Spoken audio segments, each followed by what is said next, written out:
Assalamualaikum warahmatullahi wabarakatuh.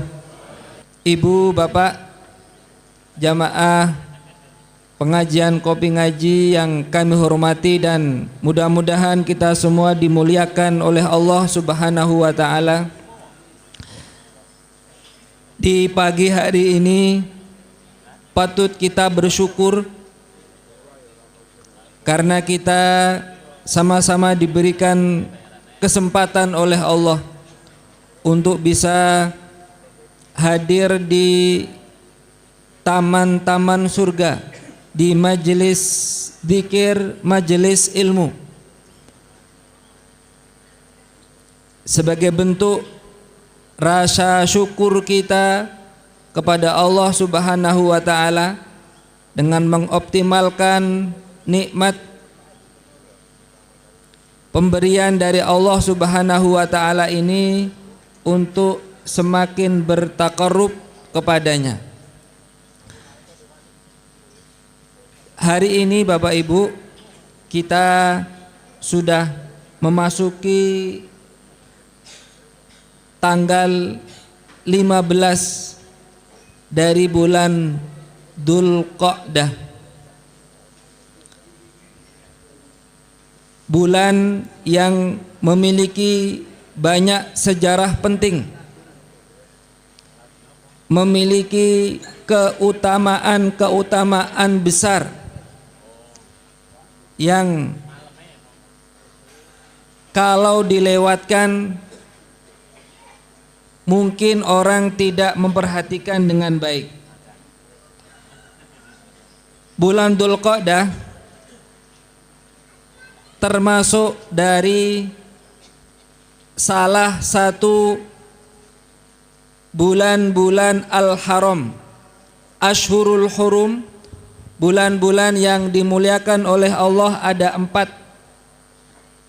Salah satunya adalah bulan Dzulqa'dah. Karenanya Bapak Ibu, amalan yang paling utama di bulan Al-Hurum, termasuk di dalamnya adalah Dzulqa'dah ini, adalah pesan Allah Subhanahu wa taala, fala tadlimu fihinna anfusakum. Janganlah kalian melakukan kezaliman, perbuatan dosa dan kemaksiatan pada bulan-bulan tersebut. Memuliakan waktu, tempat yang dimuliakan oleh Allah termasuk tanda ketakwaan dari dalam hati kita. Kemudian yang kedua, bulan Dzulqa'dah termasuk satu dari 3 bulan haji, termasuk dari Ashhurul Hajj, yaitu bulan Syawal, Dzulqa'dah dan Dzulhijjah. Karenanya pentingnya kita untuk jujur dalam niat kita, jujur memohon petunjuk kepada Allah Subhanahu wa taala. Mungkin Bapak Ibu, boleh jadi di antara kita belum sempat atau masih nunggu antrian yang panjang untuk berangkat haji. Tapi yang paling penting dan yang paling utama, miliki niat yang benar, miliki doa yang ikhlas. Mudah-mudahan Allah akan mudahkan kita semuanya, keluarga kita, untuk menunaikan rukun Islam yang kelima itu. Rasulullah Shallallahu Alaihi Wasallam memberikan informasi kepada para mujahidin yang saat itu berada di medan pertempuran. Kemudian beliau ingatkan, inna bil madinati aqwamun, sesungguhnya di kota Madinah itu ada suatu golongan yang mereka itu masirtum masiratan wala qata'tum wala salaktum wadiyan wala qata'tum layyinan illa syarakukum fil ajr. Ada suatu golongan yang mereka itu tidak ikut berangkat jihad, tidak ikut melewati lembah perbukitan, tidak ikut merasakan payahnya perjalanan, illa syarakukum fil ajr, tetapi mereka mendapatkan pahala seperti kalian. Habasahumul udhr, mereka terhalang oleh udzur. Tetapi kalau orang sudah jujur kepada Allah, sudah mendaftar sekalipun jaraknya panjang, kita mohon kepada Allah, mudah-mudahan Allah tetapkan sebagai niat yang benar. Boleh jadi karena niatnya yang benar, seseorang itu mendapatkan pahala yang sama, atau bisa jadi lebih, terserah Allah menilainya. Tetapi kejujuran niat, kemudian keikhlasan kita dalam berdoa, bermunajat kepada Allah, dan juga keseriusan kita dalam beribadah, itulah yang menjadi nilai utama. Kemudian Bapak Ibu, selain dari bulan-bulan haji, Dzulqa'dah juga merupakan bulan umrohnya Nabi. Setelah Rasulullah Shallallahu Alaihi Wasallam diangkat menjadi Nabi dan Rasul, beliau berkesempatan untuk melaksanakan ibadah haji sebanyak 1 kali dan melaksanakan ibadah umroh sebanyak 4 kali. Sebagian besarnya dilaksanakan di bulan Dzulqa'dah. Yang pertama, Rasulullah Shallallahu Alaihi Wasallam melaksanakan ibadah umroh pada tahun 6 Hijriah yang dikenal dengan Umroh Hudaybiyah.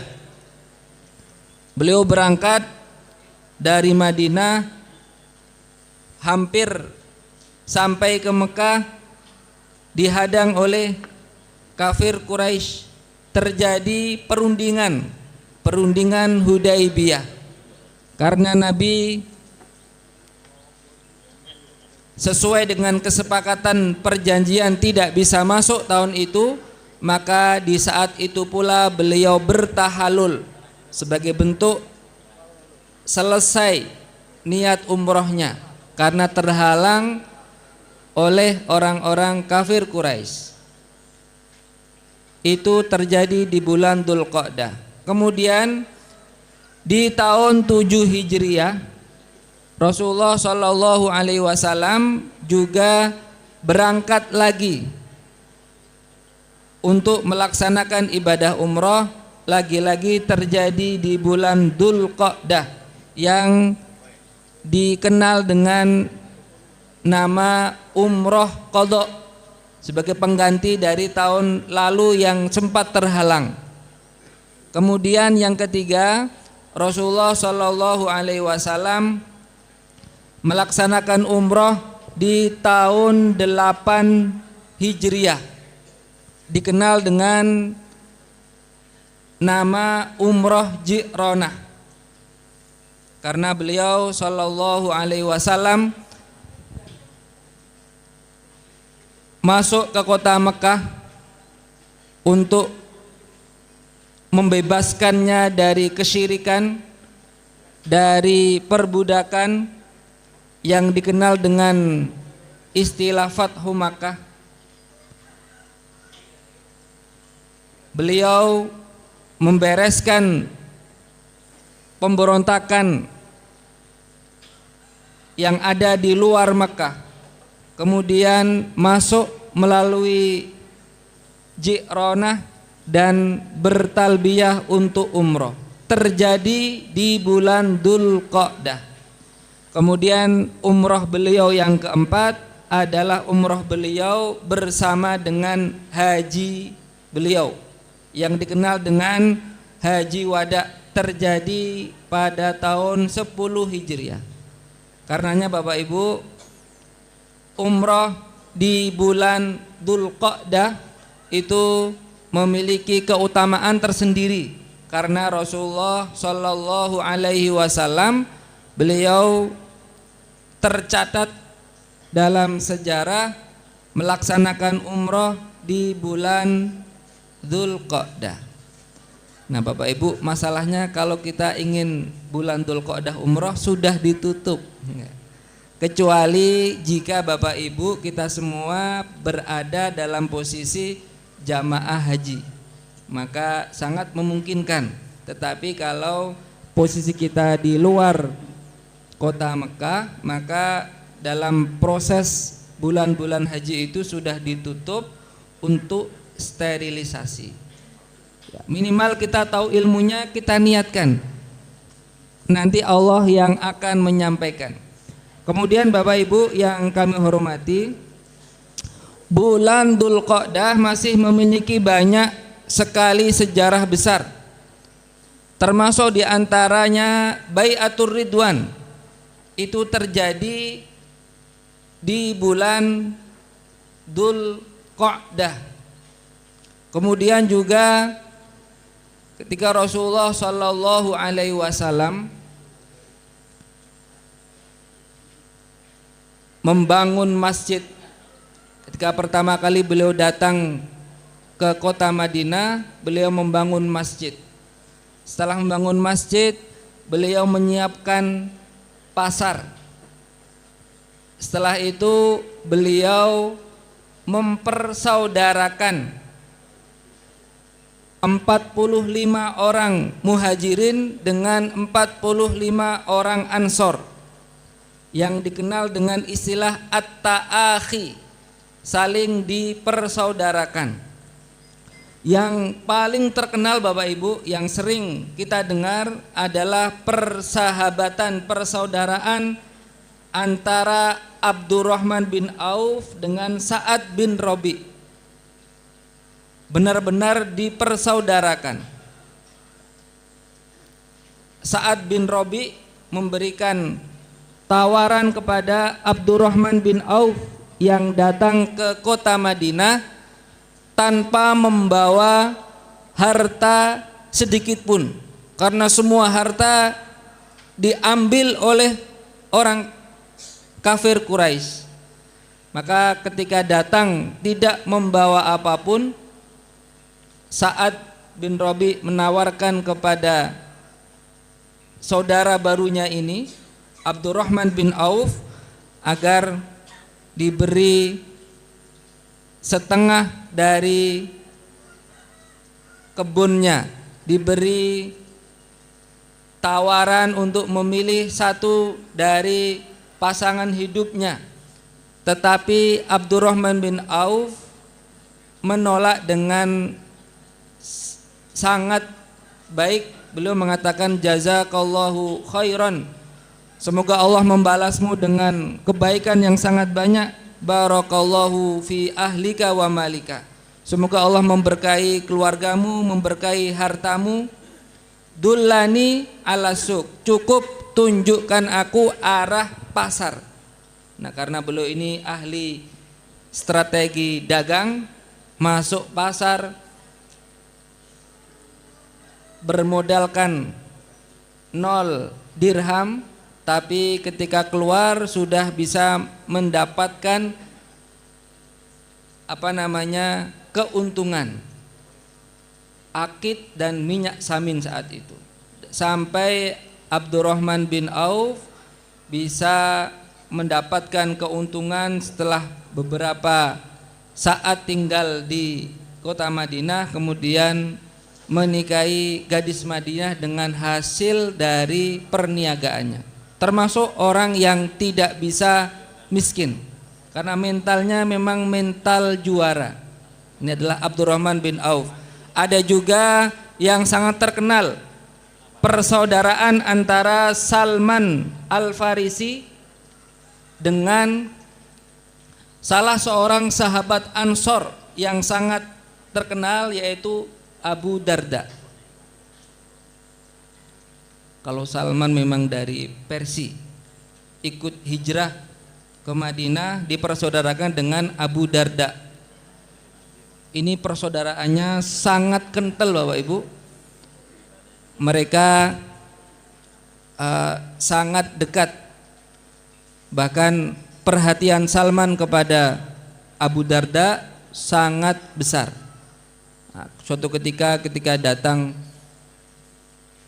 bertamu, berkunjung, dilihat istrinya ini tidak seperti biasa. Sudah tidak ada harapan hidup, sudah tidak tidak ada semangat. Semangat hidup tidak ada. Karena kenapa kok tidak rapi, tidak dandan? Ya karena memang saudaramu itu Abu Darda sudah tidak butuh lagi.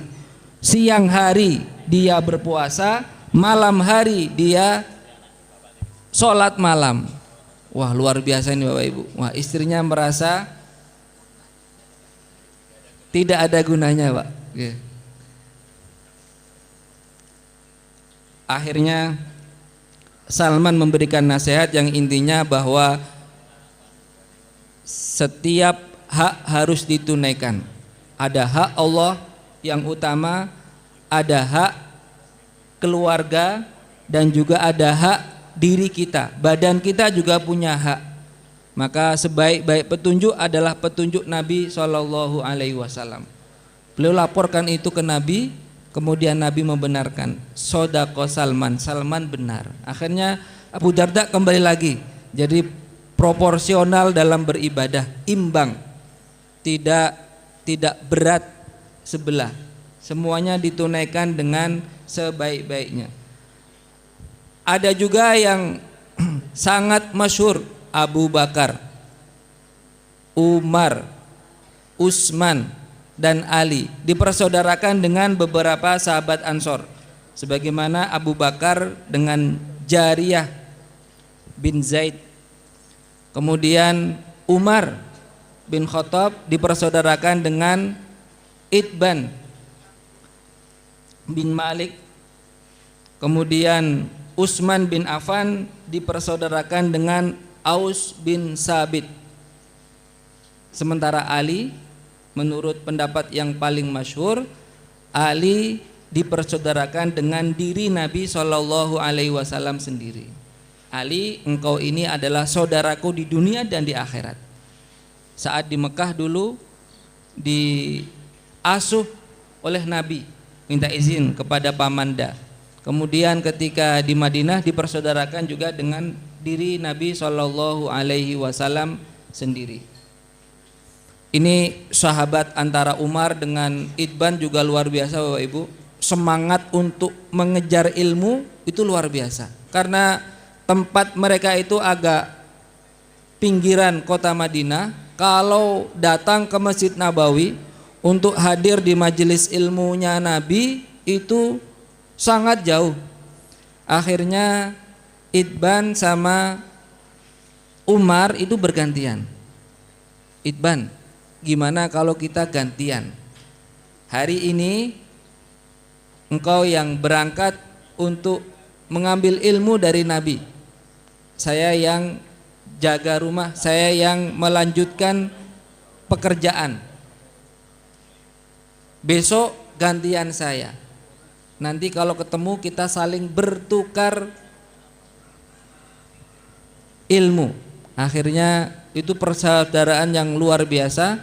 Demikian pula dengan Abu Bakar dan Jariyah bin Zaid, itu juga persaudaraan sangat kuat, saling bahkan sampai ke saling hubungan pernikahan. Karena itu terjadi di bulan Dzulqa'dah.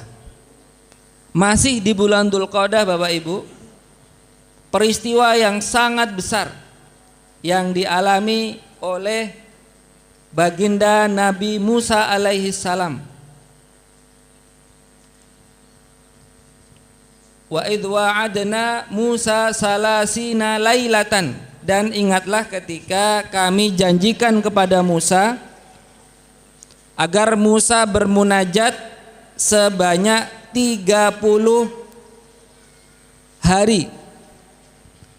Menurut para mufassir, makna 30 hari yang dilakukan Musa untuk bermunajat kepada Allah di Bukit Tursina itu adalah 30 hari di bulan Dzulqa'dah.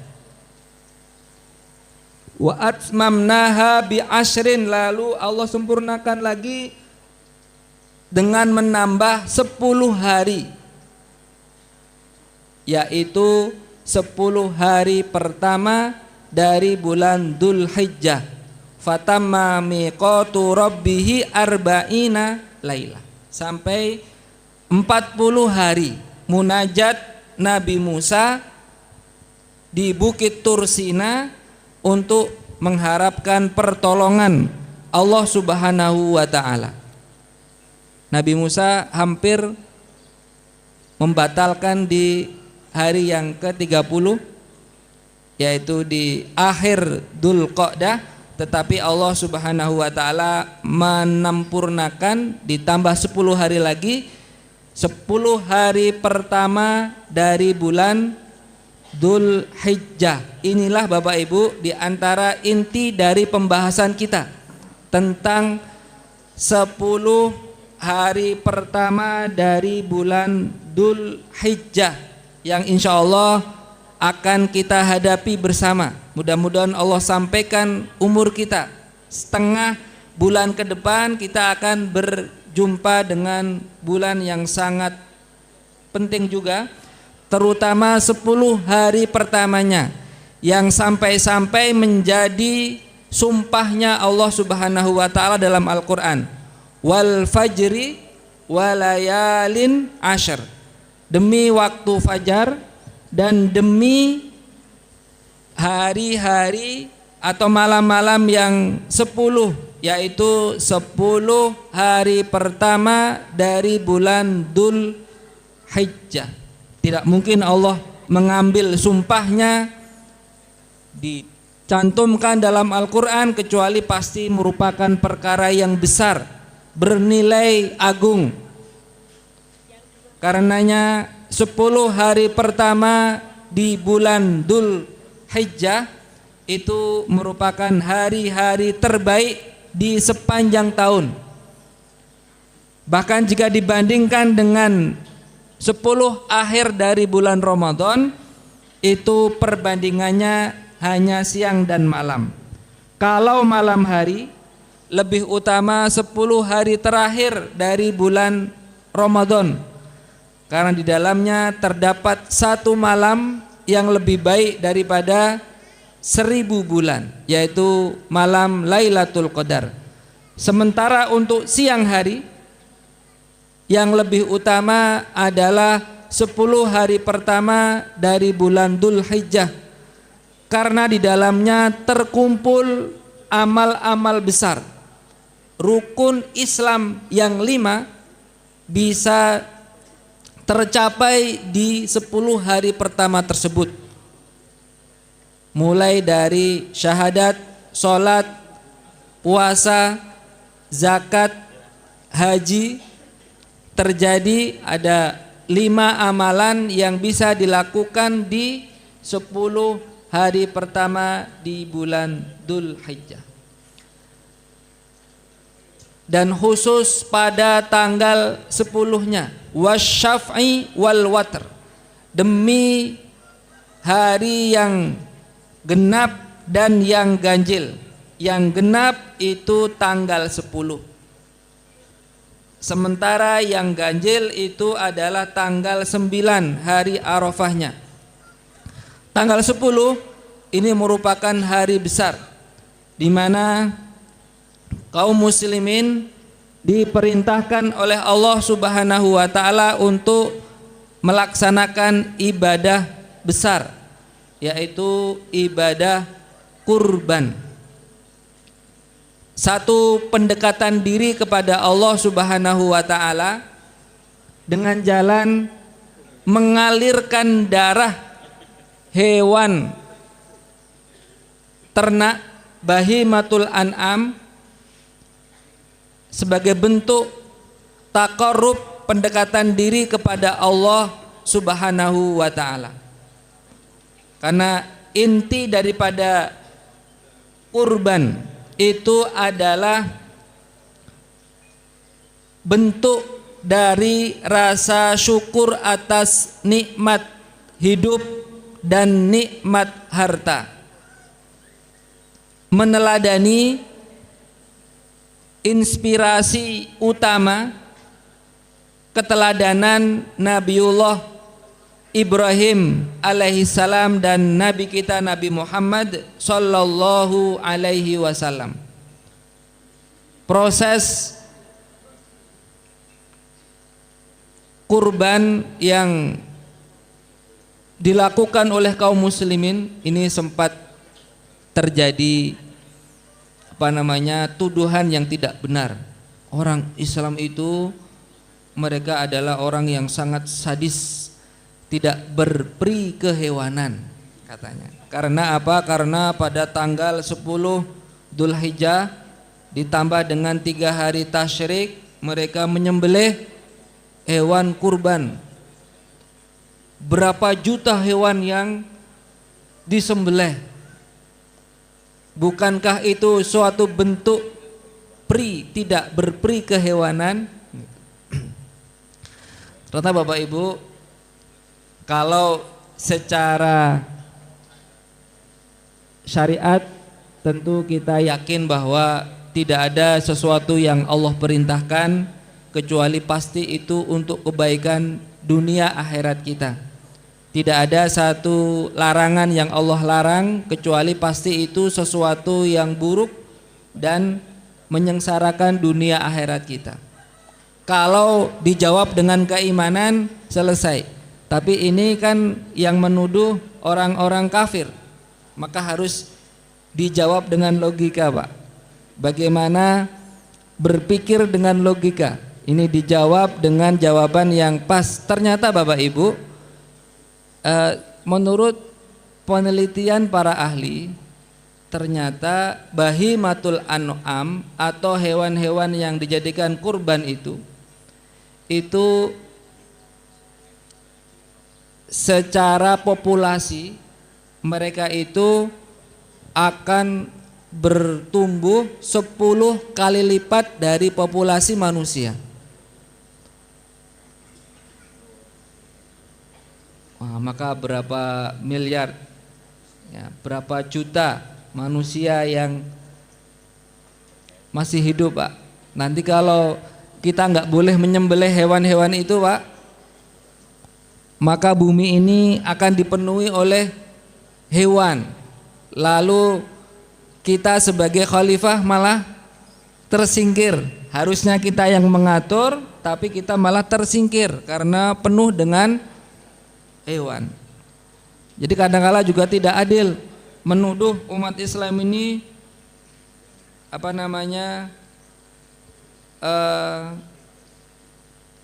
tidak berperi kehewanan, tapi untuk masalah budaya kuliner besar-besaran, ya kan? Mereka juga mendatangkan sapi dari berbagai macam negara, bahkan dengan kualitas daging terbaik, mendatangkan kambing-kambing terbaik juga untuk kuliner yang luar biasa. Nah, kalau kurban dituduh sebagai tidak berperi kehewanan, tapi kalau makan makanan hewan mereka juga mau. Nah, ini juga sesuatu yang tidak adil. Tapi Sesungguhnya yang paling utama daripada ibadah kurban itu adalah bentuk takarrub kepada Allah Subhanahu wa taala. Bukan dagingnya, bukan darahnya. La yanalallaha luhumuha wala dima'uha walakin yanaluhu taqwa minkum. Yang akan sampai kepada Allah bukan darahnya, bukan dagingnya, tetapi ketakwaannya itulah yang akan sampai kepada Allah Subhanahu wa taala. Jadi ingat Bapak Ibu, di surah Al-Maidah ketika Allah menceritakan manusia yang pertama kali berkurban, yaitu antara Qabil dengan Habil, itu pesannya sama Bapak Ibu. Ketika mereka diminta untuk mengkurbankan apa yang menjadi hasil usaha mereka, Qabil dengan hasil pertaniannya, Habil dengan hasil peternakannya, mereka mengkurbankan hasil usaha mereka masing-masing. Ujiannya dimulai, kisi-kisi sudah dibeberkan. Nanti yang akan diterima oleh Allah adalah yang akan disambar petir. Ada kisahnya di tafsir Ibnu Katsir, akan disambar petir. Ini bukti bahwa itulah kurban yang diterima oleh Allah. Qabil menggunakan logikanya Bapak Ibu, wah ini nanti cuma diambil petir, sudahlah kita carikan saja hasil bumi yang buruk-buruk. Yang baik-baik dimakan sendiri, tapi yang buruk-buruk dikeluarkan. Toh nanti juga hanya disambar petir. Ini pikirannya begitu. Berbeda dengan Habil. Habil berpikirannya dari sudut pandang yang lain. Karena ini akan digunakan atau akan dipersembahkan, akan dikurbankan untuk Allah, maka harus yang paling sehat, paling gemuk, ginuk-ginuk, yang paling sempurna. Maka dipilihlah domba yang paling spesial, kemudian dikurbankan. Ternyata yang dipilih oleh Allah adalah kurbannya Habil. Semakin marah Bapak Ibu, sudahlah dalam hal percintaan kalah, kan lebih dapatnya labuda daripada iklima sesuai dengan ketentuan dari Allah Subhanahu wa taala saat itu. Kemudian juga kurbannya yang diambil adalah kurbannya Habil adiknya itu. Qala la'aqtulannak. Ini sudah sampai mengancam. Memang iri dengki itu bisa merembet kepada pembunuhan. Qala la'aqtulannak, kamu akan saya bunuh. Tapi kemudian Habil menjawab, innama yataqabbalullahu minal muttaqin. Yang akan diterima oleh Allah adalah dari orang-orang yang bertakwa. Jadi Bapak Ibu, kurban itu bentuk rasa syukur kepada Allah Subhanahu wa taala sebagai wujud rasa takwa. Karena yang namanya mengalirkan darah itu juga dijadikan simbol, baik yang positif maupun yang negatif. Kalau mengalirkan darah karena Allah, ini jelas perintah syariat. Kemudian juga ternyata penyembahan-penyembahan, pengagungan-pengagungan kepada selain Allah juga menggunakan yang sama. Pakai dukun, harus cari ayam cemani yang semuanya serba hitam. Nah, dialirkan darahnya bukan karena Allah tapi karena sesuatu selain Allah. Atau dengan berbagai macam praktek-praktek syirik yang lainnya, itu juga mengalirkan darah. Jadi yang utama adalah mengalirkan darah karena Allah Subhanahu wa ta'ala. Jadi yang paling baik Bapak Ibu, kalau mampu, kalau bisa, itu yang kurban nyembelih sendiri. Ya, kalau belum bisa nanti kita datangkan tim Juleha di Kopi Ngaji, nah, bisa memberikan pelatihan kepada bapak-bapak. Kalau ibu-ibu mungkin tidak tega kan, bapak-bapak harus terampil. Setiap rumah harus punya jagal. Minimal kalau nyembelih ayam sudah bisa mandiri. Dengan ketentuan secara syar'i. Kemudian Bapak Ibu, ibadah kurban yang merupakan konsep dari rasa syukur kita kepada Allah atas nikmat harta dan nikmat kehidupan, juga nikmat berupa dijadikan tunduk hewan ternak itu untuk manusia. Alhamdulillah, yang disuruh kurban itu adalah unta, sapi, kerbau, dan atau kambing. Bukan singa atau macan, Pak. Gitu, Pak. Kalau singa atau harimau atau yang buas-buas itu, wah itu kita kesulitan. Alhamdulillah yang diperintahkan oleh Allah itu yang memang ditundukkan untuk manusia. Kadzalika sakharnaha lakum la'allakum tashkurun. Demikian mereka itu ditundukkan untuk kalian agar kalian bersyukur.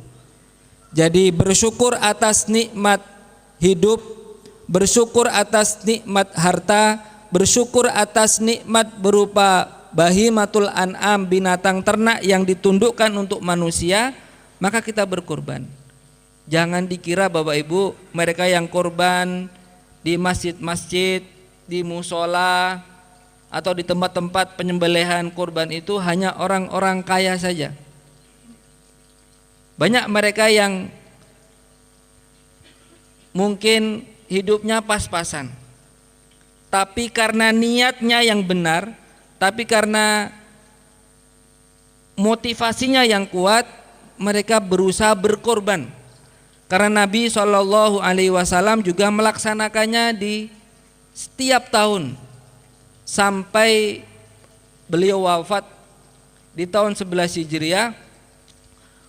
Rasulullah SAW senantiasa melaksanakan kurban. Ini satu bentuk contoh yang luar biasa yang awalnya ini meneladani baginda Nabi Ibrahim alaihissalam. Ya.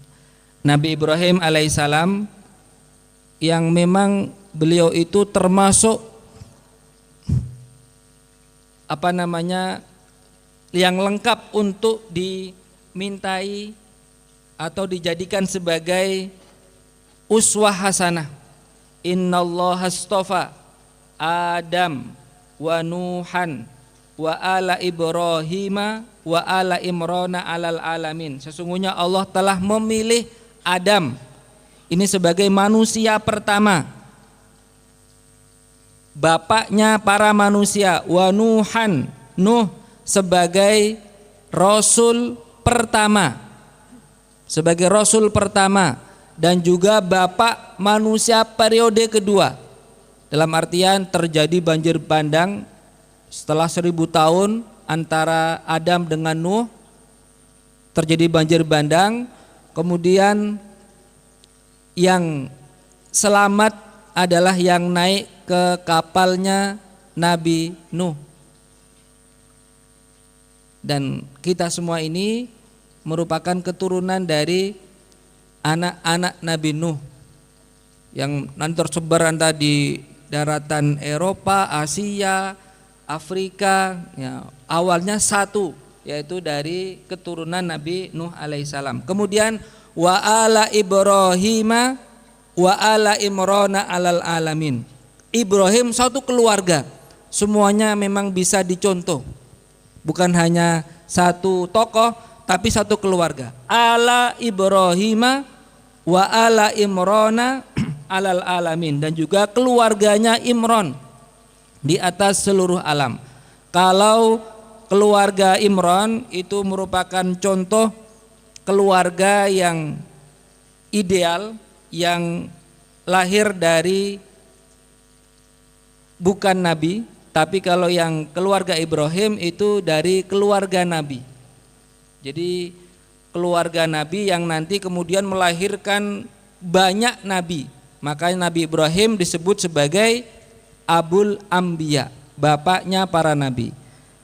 Ketika Ibrahim mendapatkan ujian dari Allah Subhanahu wa taala, wa idh betala Ibrahim rabbuhu bikalimatin fa'atammahun, Ibrahim ini lulus kumlut, semua ujiannya sempurna, Bapak Ibu. Bahkan ketika diuji dengan sesuatu yang paling berat, menantikan hadirnya buah hati, lama tak kunjung memiliki keturunan. Dicarikan sama istrinya, udah sekarang ini ada Hajar, ini wanita solihah, nikahlah sama Hajar. Yang nyarikan istrinya Bapak Ibu, untuk Ibrahim suaminya. Allah takdirkan dari pernikahan Ibrahim dengan Hajar lahirlah Ismail. Nah, ternyata wanita juga secara manusiawi punya rasa cemburu. Akhirnya karena kecemburuan antara Hajar dengan Sarah, maka dipisah. Sarah tetap di Palestina, Hajar ditaruh di biwadin ghairi dzar'in inda baitikal muharram, yaitu di suatu lembah yang tidak memiliki tumbuhan sedikit pun di dekat Baitullah Al-Muharram. Saat itu belum jadi kota Mekah, belum ada penduduknya, hanya ada ibunda Hajar bersama dengan Ismail. Kemudian nanti akhirnya Bapak Ibu, Sarah juga Allah takdirkan mengandung dan melahirkan Ishak. Tapi indahnya Al-Quran ketika menggambarkan keduanya itu dengan ciri khas yang berbeda.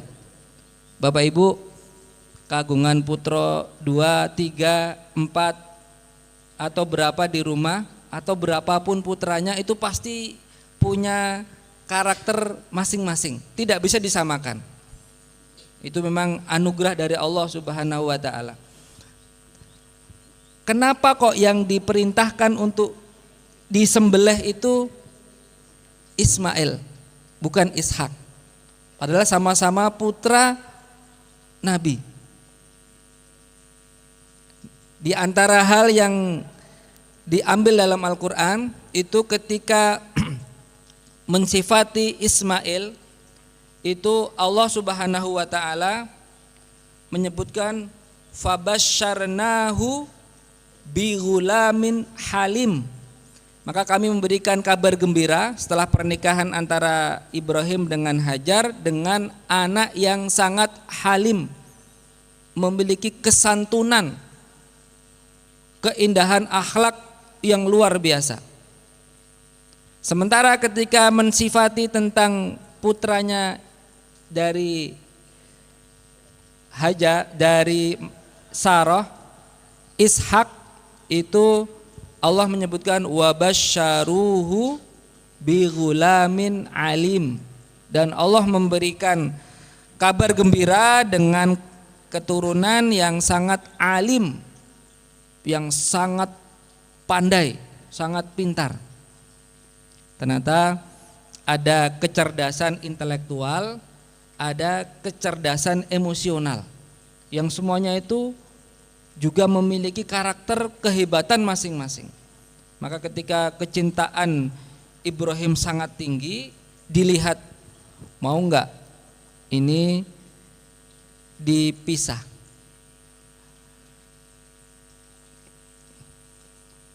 Qala ya bunayya inni arafil manami anni adbahuk. Nah, saya bermimpi Allah perintahkan untuk menyembelihmu. Wah, ini luar biasa jawaban seorang anak ya. falamma balagha ma'ahu sa'ya. Nah, maka ketika anak ini sudah mulai balik, sudah bisa membantu orang tuanya, qala ya bunayya, nah inni ara fil manami anni adbahuk. Ini kalau anak balik mungkin sekitar 15 tahun atau kurang lebih sekitar itu, lagi senang-senangnya berdiskusi, berdialog, dekat-dekatnya seorang ayah dengan anak. Tiba-tiba Allah perintahkan untuk disembelih.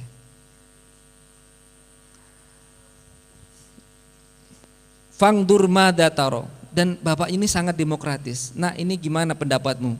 Ini Allah perintahkan aku menyembelihmu. Wah, ini apa pendapatmu? Wah, luar biasa. Dan jawaban sang anak yang halim tadi luar biasa. Qala ya abatif alma tu'mar. Ayah, lakukan apa yang diperintahkan oleh Allah. Satajiduni insyaallahu minas sabirin. Insyaallah engkau akan dapati aku termasuk dari orang-orang yang sabar. Wah, ini didikan ibunya yang luar biasa. Karena ibunya juga sabarnya luar biasa.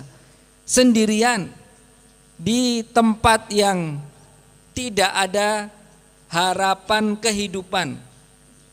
Jangankan air, tanaman pun gak ada, hanya batu dan pasir yang lembah.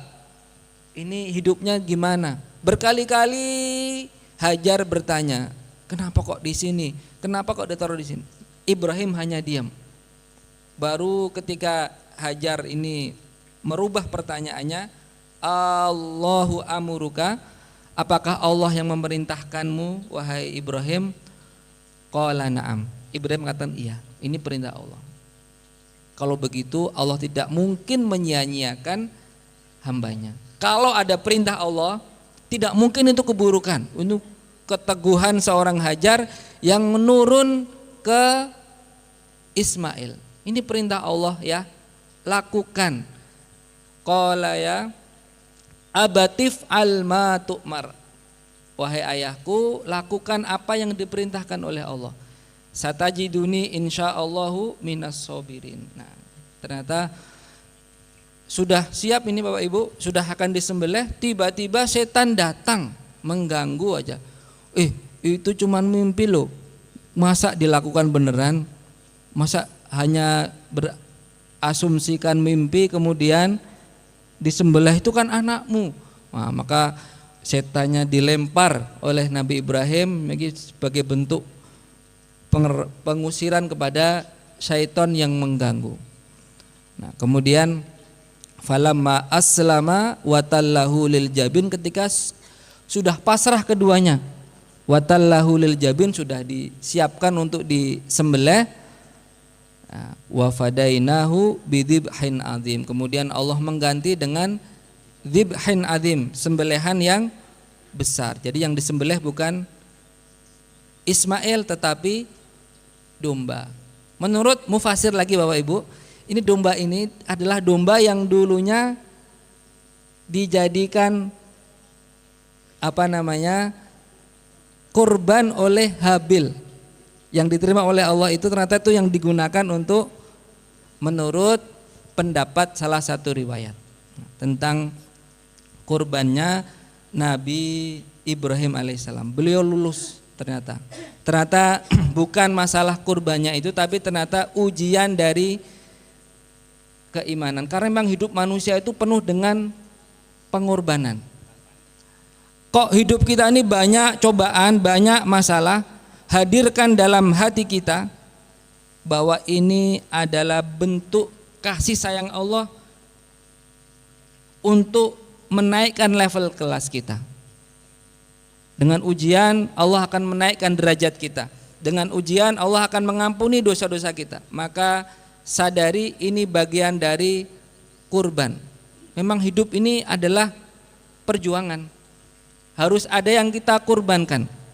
Masih ingat Bapak Ibu, Amr bin Jamuh masuk Islam sudah usia 60 tahun. Beliau merasa terlambat dengan keislamannya. 60 tahun baru masuk Islam. Kemudian tapi beliau mengejar dengan amal terbaik. sampai berdebat di depan Nabi, berdebat dengan 4 putranya.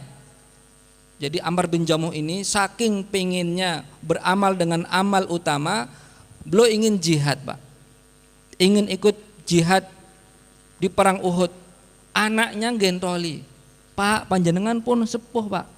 4 orang anaknya ini gagah-gagah, kamilah yang akan maju. Bapak cukup di rumah. Ngayal, Pak.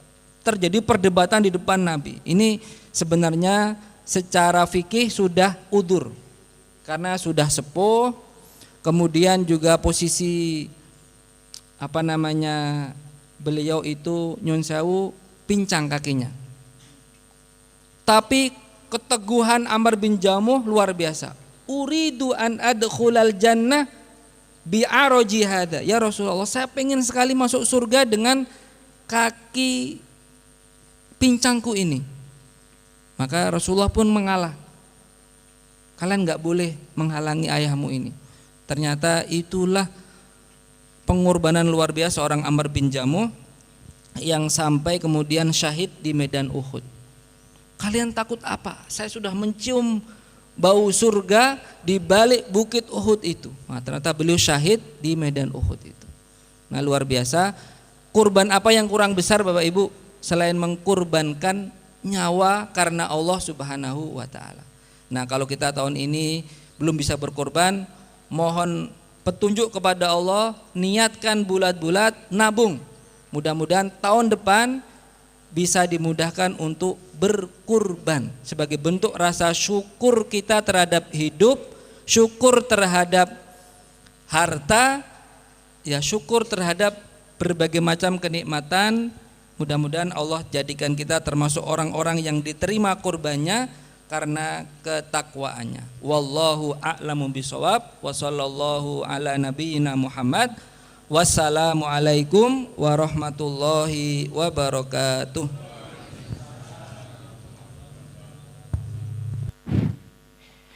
Jazakumullah khairan Ustaz Anang Fatur Rahman atas pencerahannya buat kita semuanya. Sebelum tanya jawab, saya sampaikan informasi terlebih dahulu. Yang pertama, infak pada hari ini terkumpul sebesar Rp3.160.000. Alhamdulillah, semoga menjadi amal jariah Bapak Ibu semuanya. Kemudian yang kedua, untuk pengajian Kopi Ngaji minggu depan itu akan diisi oleh Ustadz Dr. Fahrudin Faiz dengan judul Menjadi Orang Biasa tapi Luar Biasa di Mata Allah Subhanahu wa taala. Baik, kita buka tanya jawab. Saya persilahkan ibu-ibu sebelah sana nih. Assalamualaikum warahmatullahi wabarakatuh. Yang pertama tentang kurban. Jadi kalau adakah atau bolehkah istilahnya latihan kurban. Jadi kita urunan 100 sampai 3.750.000. Nah, ini yang pertama. Kemudian yang kedua, kalau menurut sebenarnya itu ada enggak ba'dal haji? Karena sekarang itu kayak bisnis. Sekarang ba'dal haji ada yang 10 juta, 15 juta dan sebagainya. Sebetulnya boleh enggak ba'dal haji itu? Itu saja. Kemudian ada satu lagi, mungkin ada yang malah temanku bilang saya ingin ba'dal umroh. Saya bilang enggak ada ba'dal umroh. Nah, saya terus ba'dal haji ada, tapi mohon maaf ini salah apa enggak Pak? Mohon penjelasan. Terima kasih Ibu.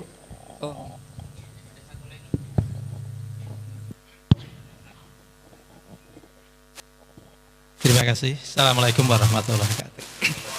Yang pertama, saya ingin pencerahan terkait dengan adanya fatwa bahwa pembayaran dam itu boleh dilaksanakan di tanah air. Satu. Yang kedua, dalam satu keluarga. Ini apakah memang harus satu untuk keluarga kita berkorban atau mungkin bisa bergantian satu-satu. Terima kasih. Assalamualaikum warahmatullahi wabarakatuh.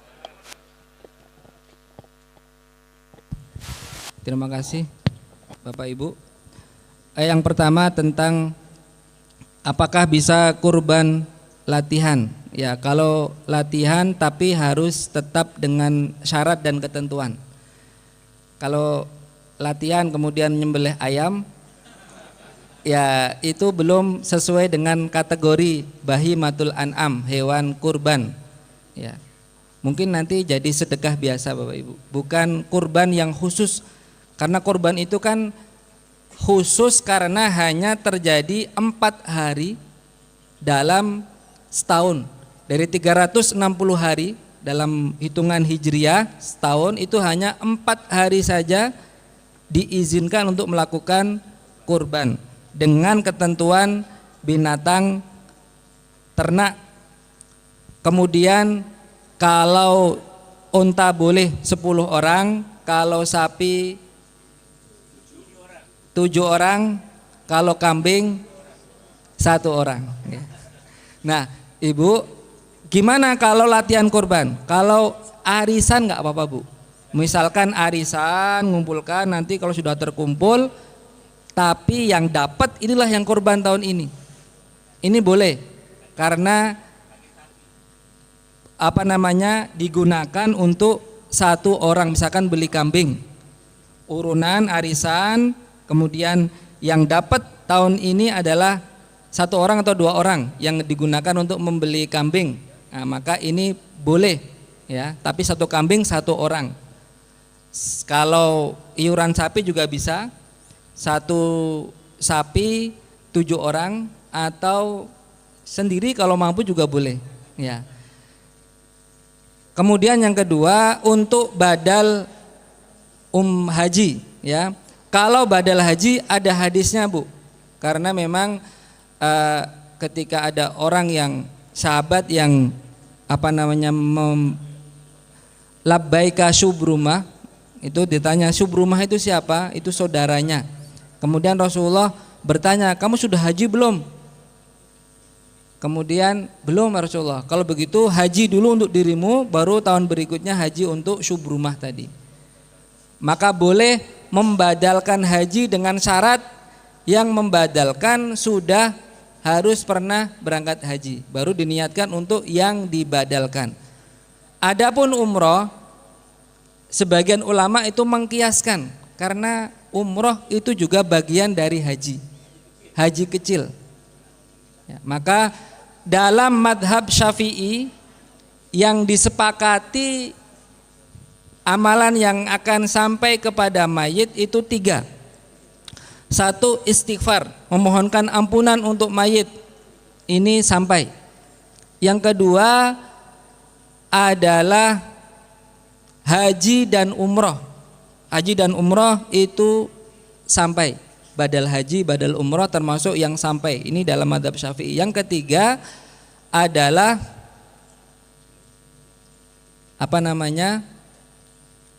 sodakoh. Sodakoh itu juga akan sampai. Yang akan sedikit melebar Bapak Ibu, gimana kalau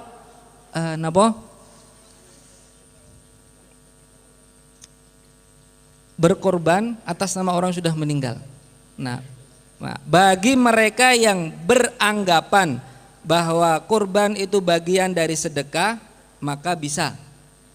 Tapi bagi yang beranggapan kurban itu tidak sekedar sedekah, tapi ini khusus karena hanya 4 hari di sepanjang tahun, sementara sedekah biasa itu bisa di sepanjang tahun. Kemudian juga ada syarat-syarat tertentu. Rasulullah SAW sendiri kurban tiap tahun, dan tidak ditemukan beliau berkorban untuk istri yang sudah meninggal, atau putra putri beliau kan meninggal terlebih dahulu sebelum Nabi, kecuali Fatimah. Itu juga tidak beliau contohkan berkorban untuk orang yang sudah meninggal. Sekaligus jawaban yang keempat tadi Pak, sebenarnya 1 korban untuk 1 keluarga. 1 korban itu untuk otomatis seluruh keluarga sudah masuk. Nah gitu. Mungkin niatnya atas nama bapak, kemudian tapi itu pahalanya untuk semuanya.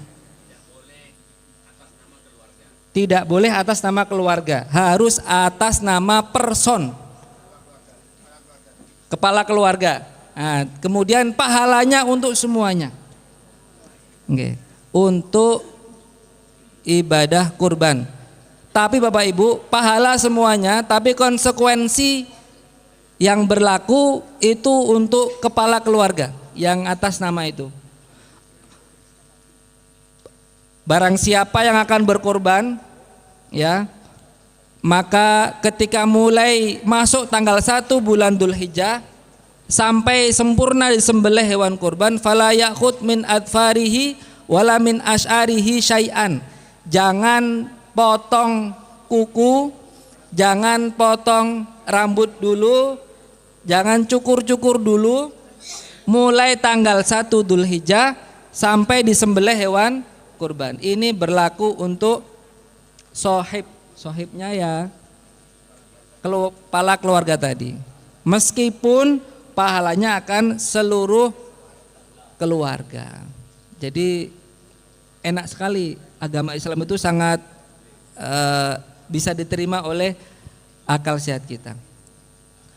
Nah kemudian termasuk di antara yang pertanyaan ketiga nggih Pak nggih, tentang dam ya. Nanti insya Allah besok kapan-kapan dijawab lengkap oleh Dr. Syakir ya, yang guru besar kita. Tapi intinya Bapak Ibu, itu termasuk perkara yang ikhtilaf di kalangan para ulama, karena memang dalam mazhab Hanafi juga diperbolehkan, karena Kementerian Arab Saudi sendiri itu kebingungan saking banyaknya Pak. Jadi kalau andaikan ada yang menggunakan pendapat itu, ya ada pendapat dari kalangan fuqaha. Nah, itu yang saat ini dipilih oleh Majelis Tarjih. Nah, untuk penjelasan lebih jelasnya kita tunda dulu ya Pak ya. Nanti perlu pakarnya langsung yang memberikan penjelasan.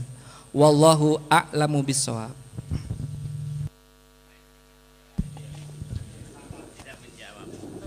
Masya Allah, alhamdulillah kita dapat pencerahan yang luar biasa. Ini yang kena hati dan akhlak dan fikih. Ya, dalam sekali pesan-pesannya, termasuk tentang syariat kurban yang ternyata mengandung pelajaran akidah yang luar biasa. Pasrah kepada maunya Allah, itu pasti aman dunia, aman akhirat, karena Allah yang menciptakan kita, ya tentu Allah yang paling tahu. Kemudian tadi membicarakan tentang anak, ya ada 4 anak tapi karakternya beda-beda, ya kebetulan yang dicontohkan Nabi Ishak dan Nabi Ismail alaihissalam. Nabi Ismail itu fabasyarnahu bigulamin halim, sementara kalau Nabi Ishak alaihissalam itu fabasyarnahu bigulamin alim. Jadi Nabi Ishak itu pintar, itu keunggulannya, karakternya pintar, cerdas.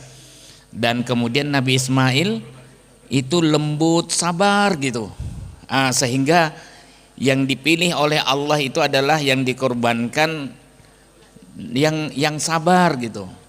Coba kalau misalnya yang pintar, Bapak mawon, kulo dereng rabi. Tapi ada tadi ujian yang luar biasa juga, itu tentang Nabi pada saat disuruh Nabi istrinya Nabi Ibrahim, Sarah, ya itu katanya tadi ujian, memberikan pilihan pada Nabi Ibrahim untuk menikah lagi dengan Hajar. Kalau saya sih bukan ujian ya, ujiannya itu sama istri sendiri. Tapi luar biasa ya. Tapi akhirnya ada masalah dan akhirnya harus dipisah. Itu memang kadang-kadang dinamikanya begitu. Kayaknya belum habis dalam satu putaran ini. Besok Ustadz kalau misalnya masih sempat, nanti ini kan besok Sabtu depan itu kan Ustadz Fahrudin Faiz ya. Judulnya apa tadi? Menjadi orang biasa tapi luar biasa di mata Allah. Nah, kita ngaji filsafat Quran ya. Kemudian nanti jatahnya ibadah itu kita lanjut. Karena tadi masih banyak gerneng-gerneng. Wah, terus bagaimana kalau ini? Biar Ustadz Anang saja yang menyampaikan. Jadi walaupun ini masih muda, tapi beliau ini pembimbing haji saya pada saat di Mekah 2019. Ya, kebetulan saya sakit karena banyak yang kenal saya minta, wah saya pas sakit saya minta aja Ustadz Anang jadi badal saya untuk ngisi pengajian di beberapa jamaah. Alhamdulillah jamaahnya senang dan mudah-mudahan nanti hari Sabtu ketiga Ustadz ya dilanjut. Tidak boleh menyuruh guru untuk menjelaskan. Ya, matur nuwun sangat ya. Insya Allah Sabtu depan tolong ajak-ajak keluarga menjadi orang biasa tapi di mata Allah luar biasa. Saya kembalikan pada Ustadz Kuno.